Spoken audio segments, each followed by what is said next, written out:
October 23, 1935. A man stumbles through the doors of Newark City Hospital, clutching his abdomen. Blood seeps through his expensive suit, pooling on the white tile floor. His eyes are wild, searching faces he doesn't recognize. The nurses ask his name. He mumbles something incoherent. They ask again. He looks at them with the confusion of a child lost in a crowd. This man once controlled the streets of New York. He moved bootleg beer like other men moved air, effortlessly, violently, without question. Politicians feared his phone calls. Rival gangsters avoided his name in conversation. He built an empire on alcohol, numbers rackets, and pure terror. And now he's bleeding out in a hallway, abandoned by the very organization he helped build. But this isn't a story about his death. This is a story about what happens when power meets madness. When a man becomes so dangerous that even the Mafia, the brotherhood that never breaks its own, decides he must disappear. His name was Dutch Schultz. And by the end, nobody wanted to save him. They called him the Dutchman. Born Arthur Flegenheimer in the Bronx to German Jewish immigrants who gave him nothing but poverty and a father who abandoned the family before Arthur could remember his face. The streets raised him. The streets taught him that respect comes from fear, and fear comes from violence applied without hesitation. By the time Prohibition arrived in 1920, Arthur Flegenheimer was already someone you didn't cross. But Arthur Flegenheimer wasn't a name that commanded fear. So he became Dutch Schultz, a name that sounded like a punch to the jaw. He understood something most gangsters didn't. Beer was the real money. While others chased the glamour of imported whiskey and rum running, Dutch recognized that working-class New Yorkers wanted cheap beer and they wanted oceans of it. He seized control of the Bronx beer trade with methodical brutality. Speakeasies that refused his product found their owners in the hospital. Rival distributors found their trucks overturned and burning. Dutch didn't negotiate. He declared. Within 3 years, he was pulling in millions, not thousands, millions. His operations stretched from the Bronx through Harlem and into Manhattan. He owned politicians, paid off police captains, and had judges in his pocket. The machine he built ran on intimidation and cash, and it ran perfectly. But there was something else about Dutch Schultz, something people noticed in his eyes during meetings, a kind of electricity that crackled just beneath the surface. He could be calm one moment, discussing business with the demeanor of a banker. Then someone would say the wrong word, use the wrong tone, and Dutch would explode. Not with hot anger, with cold, calculated violence that left everyone in the room paralyzed. His own men feared him more than they feared the law. And fear like that doesn't build loyalty. It builds resentment. And resentment, given enough time, builds graves. Dutch Schultz didn't just run a criminal empire. He suffocated it with his presence. His headquarters was a nondescript building in the Bronx, deliberately unremarkable. Inside, the air was thick with cigarette smoke and tension. Dutch would sit at the head of a long table, perfectly still, listening to reports from his lieutenants. He had a habit of not speaking immediately. He'd let silence fill the room until it became unbearable, until grown men started sweating through their shirts. Then he'd ask a question, simple, direct. Where's the money from last Tuesday? If the answer satisfied him, he'd nod once. If it didn't, the room would watch as Dutch's face transformed. Not into rage, into something colder, calculation. He'd lean back in his chair, still silent, and everyone knew what that silence meant. One of his enforcers, a man named Joey, made the mistake of skimming $300. Not 3,000, 300. Dutch found out within a day. He called Joey into his office, closed the door. The men outside heard nothing for 5 minutes, then a single gunshot. When Dutch emerged, straightening his tie, he looked at the remaining crew. Joey retired. Nobody asked questions. Nobody looked at the closed door. They simply nodded and continued working. This was Dutch's management style, swift, personal, unforgettable. But it wasn't just his enemies who suffered his paranoia. It was everyone. His accountant once arrived 15 minutes late to a meeting. Dutch didn't yell.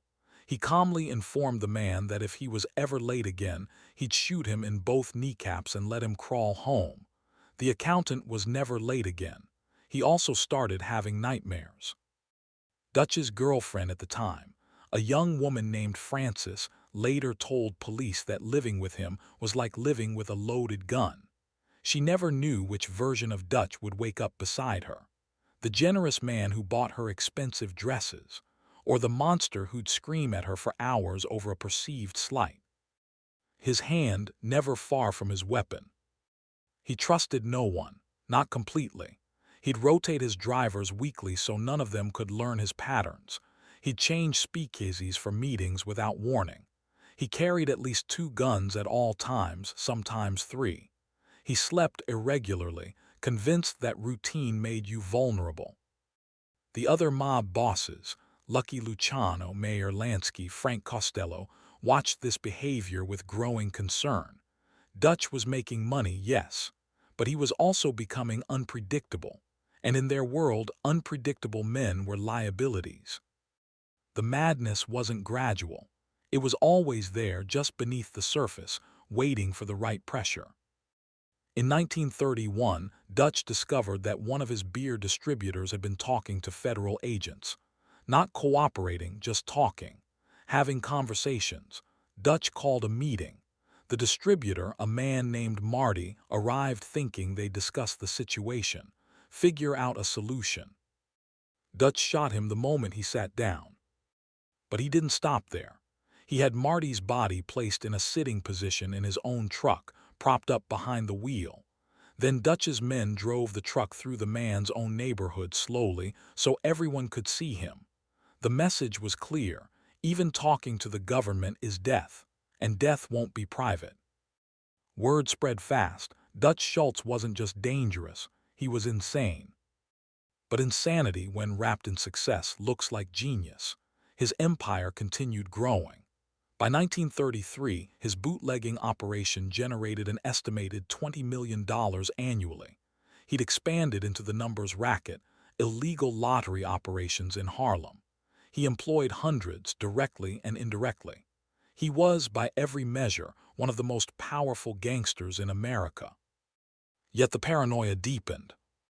He became convinced that the government was watching him constantly. He wasn't wrong. The IRS had indeed begun investigating him, but Dutch's response wasn't strategic. It was manic. He'd change hotels every few nights. He'd hold meetings in moving cars. He'd arrive at restaurants through kitchen entrances, gun drawn, checking every face.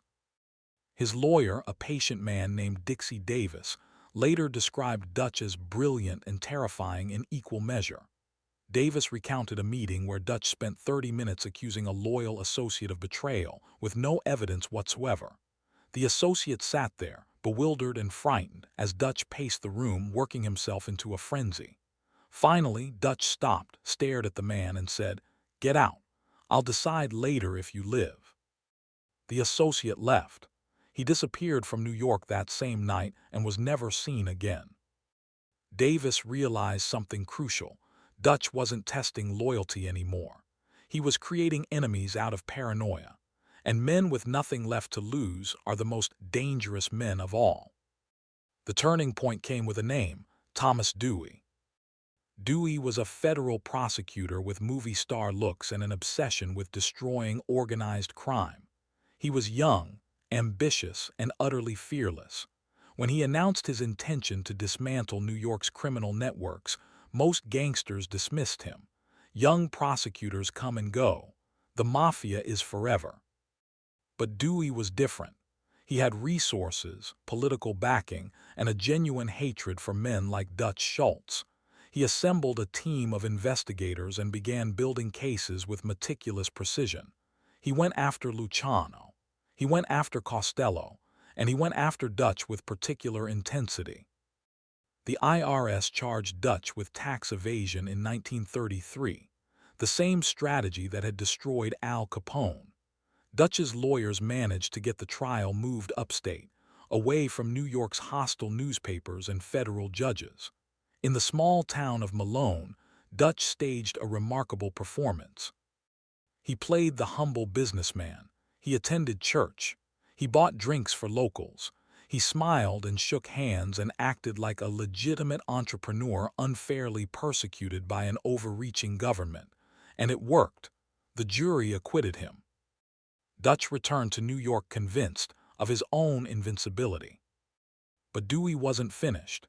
He began building a new case, broader and more comprehensive. He flipped witnesses.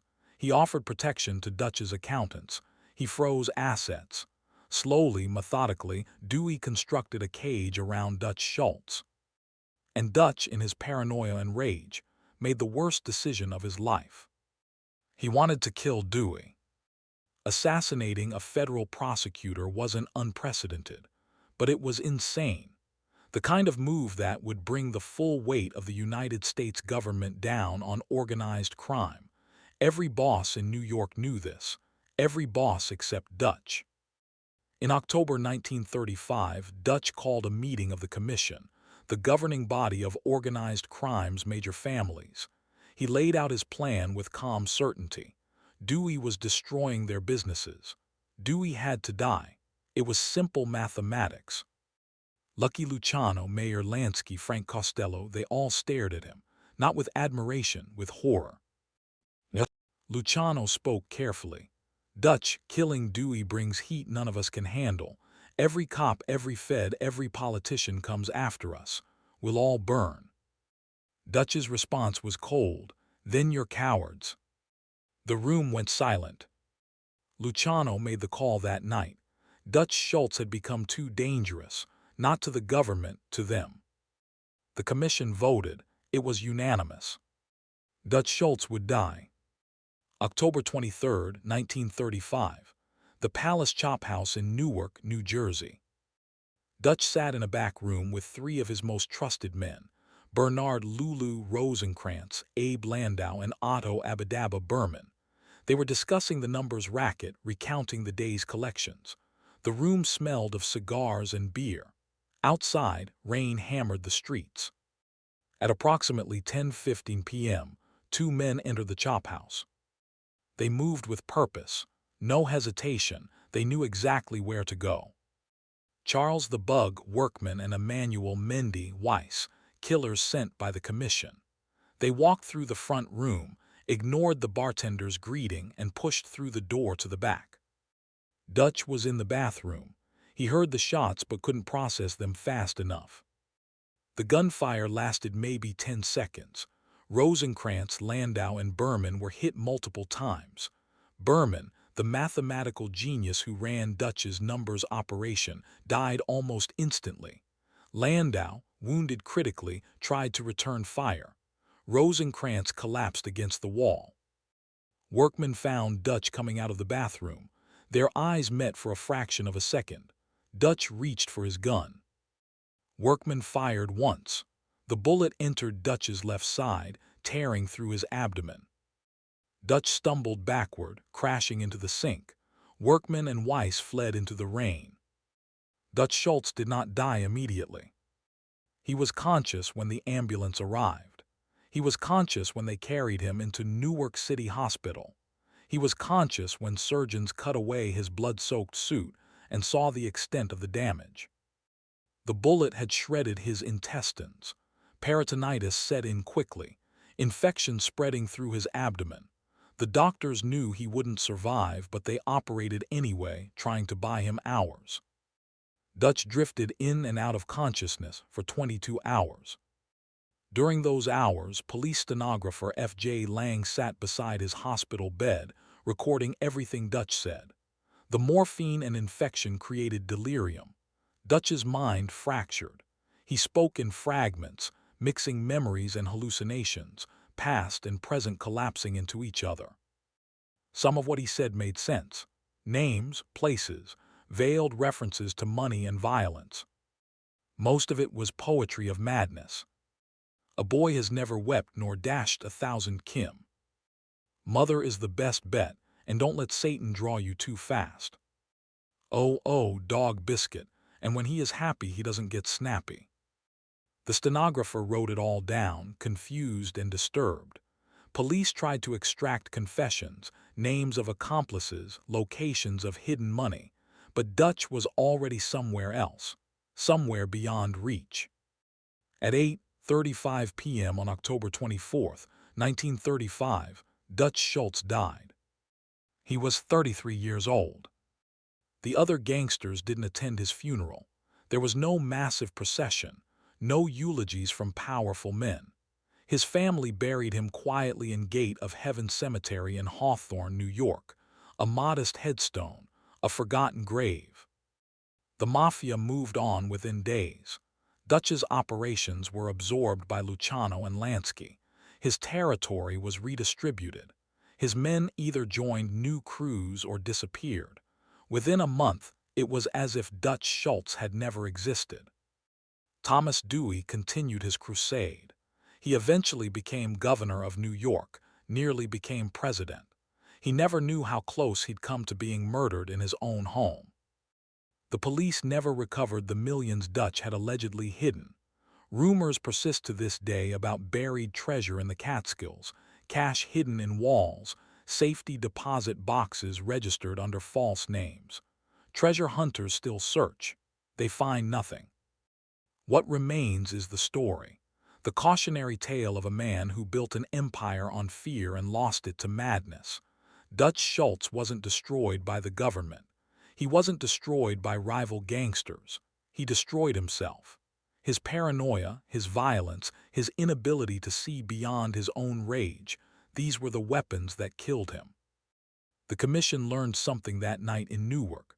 Power without control is just chaos waiting to collapse, and chaos, eventually, devours itself. In the end, Dutch Schultz died the way he lived, alone, confused, and violent to the very last breath. And the city he once terrorized barely noticed he was gone.